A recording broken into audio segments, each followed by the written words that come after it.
daleen ak jàmm ci seen bii di Makane bi TV Makane bi TV di leen indi ay information yu wér te wóor ca tàng-tàng ba di la wax ne kat nga daal di abonné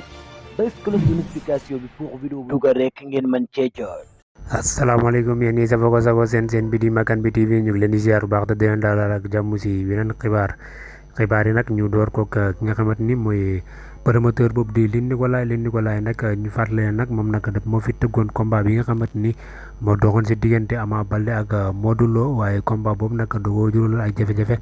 lu tax mu jural ko ay jafe-jafe nag mooy que ne benn ndaw Sénégal nag buy woowee si Pape Thiam nag moo ko joxoon 50 millions pour mën a def li nga xamante ni mooy diffuser combat boobu noonu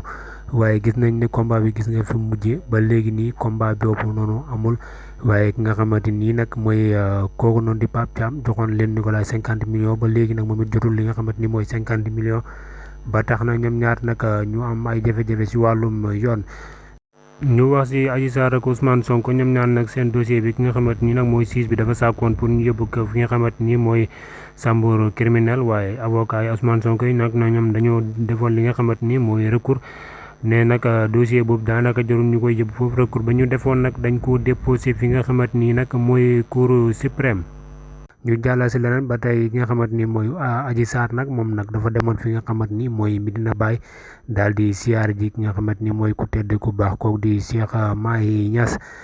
mu nekk loo xamante ni nag loo am solo ndax ku nekk xam na ne Adji Sarr nag mën nañ ne daanaka foofu la jokko ndax ay jamono doon nañ dégg ki nga xamante ni nag moo ko siwaloon génnewoon ay audio moom lañ doon wax ne moo nekkoon sëriñam wala moom si boppam moo doon génn doon wax ne moom mooy sëriñu ki nga xamante mooy Adji Sarr kooku di wuyoo si turu Baye Mbaye MC moom nag Adji Sarr demoon na siyaar ji ki nga xamante ni mooy Cheikh Mahi Niass waaye Cheikh Mahi Niass wax dëgg yàlla yedd na ko wax na ko tamit ñaax na ko daal maanaam mu gën a góorgóorlu si li nga xamante ni mooy si diinaam. ñu wax si beneen mbirum ki nga xamante ni mooy Papis Diaw nekkoon foofu noonu sa TFM moom nag ñu ngi jot ay xibaar yi nga xamal que ne moom nag gannaaw bi nga xamante ni defoon na ab soog boo xamante ni daal da doon dawal otoom far laal ab soxna si nag moom nekkoon si ay jafe-jafe yu métti lool waaye Papis Diaw moom noonu ñu ngi ñuy xamal ne bàyyi nañ ko bàyyi mu daal di ñibbi fi nga xamante ni mooy këram.